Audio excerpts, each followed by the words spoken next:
Empowering students through multiple intelligences.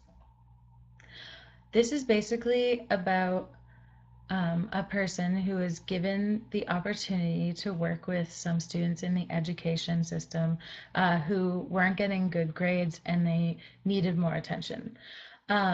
He found that the students lacked a lot of self-esteem, and every time he tried to encourage them, they took it as condescension. They were unmotivated, and most of them wanted to drop out of school as soon as possible. He knew that he needed to do something different. So to do this, he introduced to them the theory of multiple intelligences.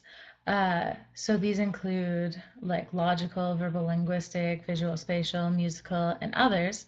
And it just shows how a person learns. So a person might be more musically intelligent, while someone else is more verbal linguistic. He taught that everyone possesses all of the traits, like we all do, but he did not specify at this point that some students possess more of certain traits than others.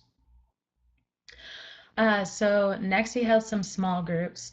In these groups, he performed activities to increase their understanding of the different theories.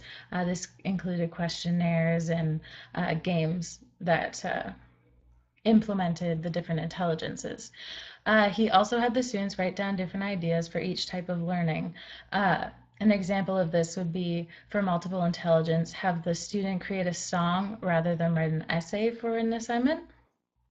At this point, the students were becoming more independent, had higher self-esteem, and were already showing signs of academic improvement. Next, he created tests for the parents to take for the children in which areas they think they are stronger in. So this was more like, um, does your kid sing a lot? Do you find your kid likes to write a lot? That kind of thing. Uh, and then he also had the kids take another version of the test so that he could see what intelligences those kids have so that he could help guide them in learning. From these results, students created bracelets that show off their learning style strengths. So basically, I believe it consisted of 50 beads. So some students would have like 5 musical beads, while other students would have 20 or 30 musical beads on their bracelet.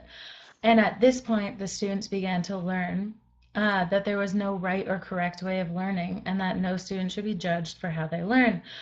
So a student with 30 musical beads obviously has more musical intelligence than someone who only has 5 of them. But that does not mean that the one is smarter than the other. It just means that they learn in a different way. So planning application, the students got to look at assignments for the year and plan out how they would attempt certain tasks. So a girl who had trouble reading lengthy uh, things said that she would draw pictures beside paragraphs that would help her remember it when she got to the end.